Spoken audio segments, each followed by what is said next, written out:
Black hole के अंदर बसती है एक अनोखी दुनिया, एक ऐसी दुनिया जहां पर समय का कोई अस्तित्व भी नहीं पाया जाता। और हमने अभी तक ब्लैक होल के जिस आकार को देखा है वो आकार असल में ऐसा नहीं है, और ये सब डॉक्टर कैर का मानना है।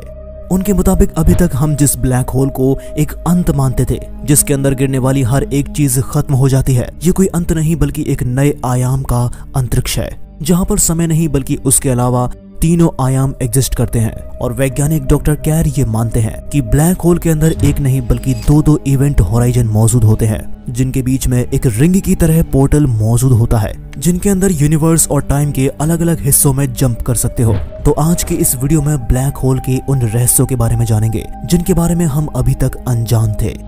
अब दोस्तों, ये है हमारा ब्रह्मांड, जिसमें अगर हम बहुत सारा नेबुलर मास एक छोटे सी वॉल्यूम में कंबाइन करते हैं तो उससे निर्माण होता है एक स्टार का, जिसके बीचों बीच यानी उसके कोर में एक्सट्रीम प्रेशर के साथ लाइट एलिमेंट्स का हैवी एलिमेंट्स के साथ फ्यूजन होता है। और यही पूरी रिएक्शन इस तारे को स्टेबल रखते हुए उसे अपने ही वॉल्यूम में कोलैप्स होने से रोकती है। लेकिन जब इस भारी स्टार के सबसे हल्के एलिमेंट्स जैसे हाइड्रोजन और हीलियम खत्म हो जाते हैं और तारे के अंदर हो रही फ्यूजन रिएक्शन खत्म हो जाती है, तब इसका ये सारा मास एक छोटे से वॉल्यूम में हाई डेंसिटी के साथ कंबाइन होना शुरू हो जाता है। और एक थ्रेशोल्ड पावर होने के बाद जन्म होता है एक इनविजिबल पॉइंट का। और ये पॉइंट इसलिए दिखाई नहीं देता है क्योंकि हाई ग्रेविटी की वजह से ये फोटोन पार्टिकल्स को बाहर निकलने नहीं देता है, और इसी पॉइंट को हम एक ब्लैक होल कहते हैं। दोस्तों, महान वैज्ञानिक अल्बर्ट आइंस्टाइन ने साल 1915 में जनरल थ्योरी ऑफ रिलेटिविटी के दौरान ब्लैक होल का जिक्र तो जरूर किया था, लेकिन उस समय अल्बर्ट आइंस्टाइन खुद ब्लैक होल के अस्तित्व पर विश्वास नहीं करते थे।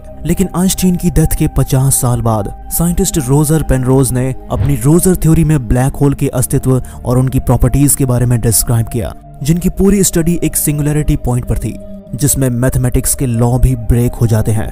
और इनकी इस रिसर्च की वजह से इन्हें नोबेल प्राइज से भी सम्मानित किया गया। लेकिन यहाँ पर एक सबसे ज्यादा गौर करने वाली बात है, क्योंकि महान फिजिसिस्ट रॉय केर, जिन्होंने सन 1963 में रोटेटिंग ब्लैक होल्स के लिए स्पेस टाइम सॉल्यूशन डिस्कवर किए थे, उन्होंने तुरंत ही एक पेपर पब्लिश किया जिसका टाइटल था do black holes have singularity, जिसमें उन्होंने अल्बर्ट आइंस्टाइन, रोजर पेनरोज और यहाँ तक कि स्टीफन हॉकिंग जैसे महान वैज्ञानिकों के सिंगुलैरिटी वाले ब्लैक होल्स की थ्योरी को गलत साबित किया था, क्योंकि इनके मुताबिक ब्लैक होल के अंदर सिंगुलैरिटी एग्जिस्ट ही नहीं करती है। तो दोस्तों, डॉक्टर कैर ने अपनी रिसर्च के अंदर ब्लैक होल्स और इसकी सिंगुलैरिटी को डिफाइन करने के लिए बिल्कुल नया तरीका निकाला और मैथमेटिकल डिस्क्रिप्शन के बजाय रियल फिजिकल डिस्क्रिप्शन को ध्यान में रखकर इस पेपर को लिख दिया था, जिनके मुताबिक हमारे यूनिवर्स के अंदर मौजूद रियल ब्लैक होल्स के अंदर कोई सिंगुलैरिटी एग्जिस्ट ही नहीं करती है, बल्कि इसके अलावा वहां पर कुछ और पाया जाता है,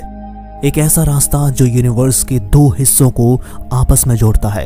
दरअसल डॉक्टर रॉय केर न्यूजीलैंड के एक मैथमेटिशियन है, जो एक ऐसे पहले साइंटिस्ट थे जिन्होंने थ्योरी ऑफ रिलेटिविटी में दर्शाए ब्लैक होल के कॉन्सेप्ट को एक्सप्लेन करते हुए बताया था कि ये कॉन्सेप्ट केवल स्टेशनरी और बिना चार्ज वाले ब्लैक होल्स पर ही अप्लाई होता है, जिनके पास किसी तरह का कोई मोमेंटम ना होता हो, और सबसे बड़ी बात वो अपने एक्सिस पर रोटेट ना करते हो। और इस तरह के ब्लैक होल्स को हम श्वार्ज़चाइल्ड ब्लैक होल कहते हैं। और असल में ये डिस्क्रिप्शन हमारे यूनिवर्स में मौजूद ब्लैक होल पर अप्लाई नहीं होता है, क्योंकि अभी तक हमने यूनिवर्स में जितने भी ब्लैक होल्स को ऑब्जर्व किया है उन सभी ब्लैक होल्स में इलेक्ट्रिक चार्ज और यहाँ तक कि रोटेशनल स्पिन मौजूद होता है, और यहाँ तक कि इनके रोटेट होने से स्पेस टाइम में ग्रेविटेशनल इम्पैक्ट को भी हमने नोटिस किया है, जिसे हम इन ब्लैक होल्स के इवेंट होराइजन से दूर ऑर्बिट कर रहे स्टार्स और प्लैनेट्स के ऑर्बिट कर रहे पाथ को एनोमली के रूप में देख सकते हैं। अब दोस्तों, ये ब्लैक होल्स भी किसी दूसरे ब्रह्मांड से नहीं आए हैं, बल्कि हमारे इसी यूनिवर्स के इन्हीं एटम से बने हैं। तो ये सोचना बिल्कुल भी गलत नहीं है कि ये दूसरे सेलेस्टियल ऑब्जेक्ट्स की तरह अपने एक्सिस पर रोटेट करते हैं, और जिनके ऑब्जर्वेशनल प्रूफ भी हमें मिलते हैं। जबकि आइंस्टीन और स्टीफन हॉकिंग के द्वारा बताए गए ब्लैक होल्स जो स्टेबल और अपने एक्सिस पर रोटेट नहीं करते हैं,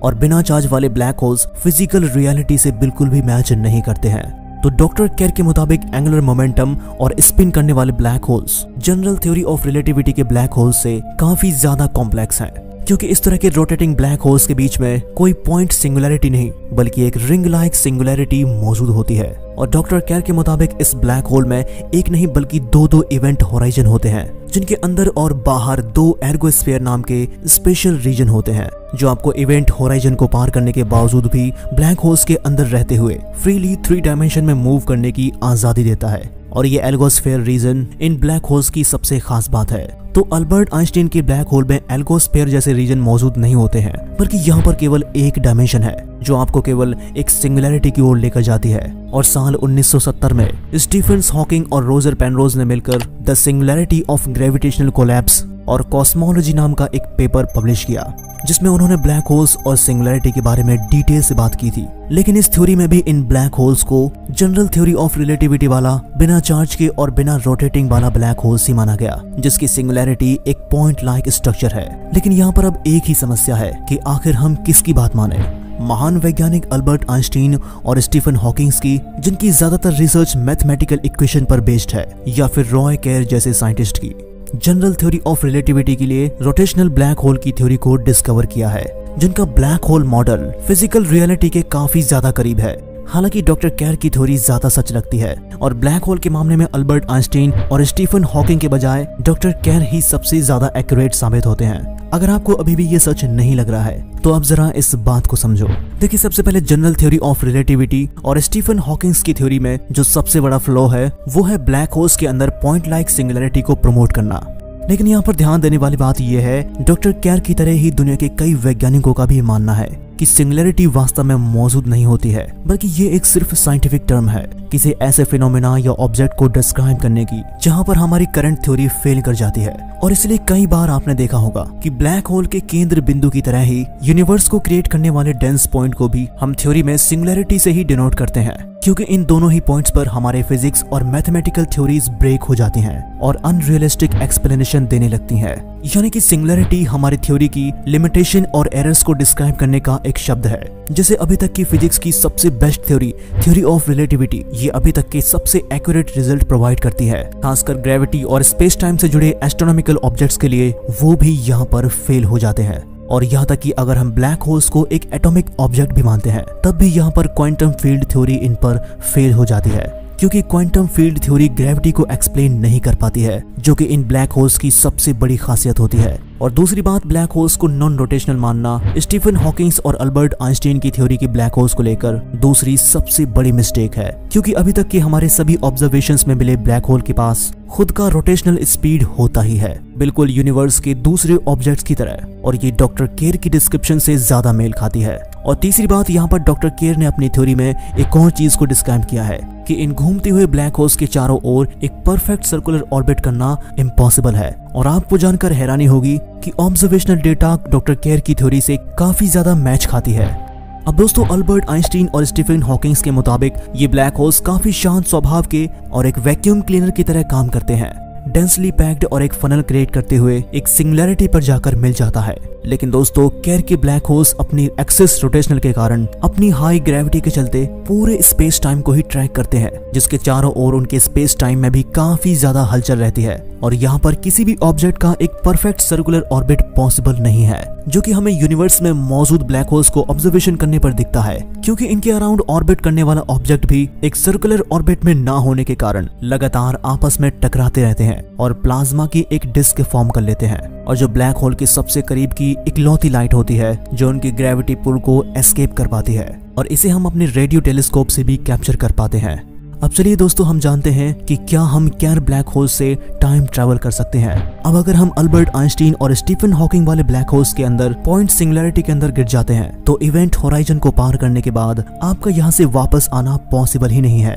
और यहाँ पर आप केवल वन डायमेंशन में ही ट्रैवल कर सकेंगे, क्योंकि आपके चारों ओर स्पेस टाइम ही स्पीड ऑफ लाइट की तरह एक पॉइंट सिंगुलैरिटी में फ्लो हो रहा होगा और आप ही उसके अंदर जाकर उसकी नथिंगनेस में मिल जाएंगे। लेकिन रोटेट करने वाले ब्लैक होल्स के अंदर कोई पॉइंट लाइक स्ट्रक्चर नहीं है, बल्कि एक रिंग लाइक सिंगुलैरिटी होती है। और अगर आप इन केर ब्लैक होल्स में गिर जाते हैं तो पहले आप इनके आउटर इवेंट होराइजन को पार करते हैं, और इसके बाद अगर आप एक्सट्रीम ग्रेविटेशन को झेल जाते हैं तो अब आप पहुंच जाएंगे 3 डायमेंशन स्पेस में, जहां पर समय नहीं बल्कि स्पेस की 3 डायमेंशनल एग्जिस्ट करती है, जिसके अंदर आप फ्रीली ट्रैवल कर सकते हैं। लेकिन अगर आप ब्लैक होल को और एक्सप्लोर करने के लिए इसके और अंदर जाते हैं और अगर आप इनर इवेंट होराइजन को भी पार कर जाते हैं, तब इसके बाद आप इसके रिंग लाइक सिंगुलैरिटी की ओर खिंच जाएंगे और इसका भी कोई अंत नहीं होगा, क्योंकि कई थ्योरीज ये दावा करती हैं कि रिंग सिंगुलैरिटी एक वर्म होल की तरह है जो शायद यूनिवर्स के 2 अलग अलग हिस्सों को या फिर 2 अलग अलग टाइमलाइन को आपस में जोड़ता है। और यहाँ पर ग्रेविटेशनल इन्फ्लुएंस इतना ज्यादा होगा कि कोई इंसान बिना एटॉमिक लेवल पर ब्रेक हुए इसे पार नहीं कर सकता है।